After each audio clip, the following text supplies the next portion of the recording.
Okay, we got another caller on the line now. I believe it's David. David, go ahead with your question. Hi, yes. I was wondering, my wife and I, we have 3 children, and we wanted to set up a trust for our children. And so we're trying to figure out what sort of things go into a trust in that situation where, say, both parents pass away in some unforeseen circumstance. And so we're trying to figure out, like, does our house, does our car, so we have an LLC that has, like, rental property in it, and also an LLC that's a business. Do our bank accounts go into a trust? What sort of things go into trust? Question, David. I assume the kids are minors, correct?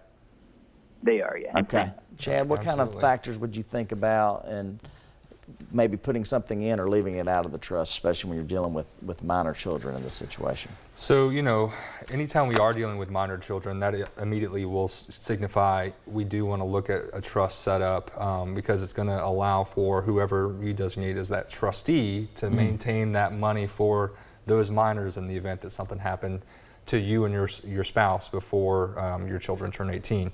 The things that we would look at putting into the trust, you know, we do put real property in a trust. We would retitle that through a deed. We don't like to typically put vehicles in trust. I mean, Ted can kind of extrapolate. Vehicles are liabilities, not That's assets. Right.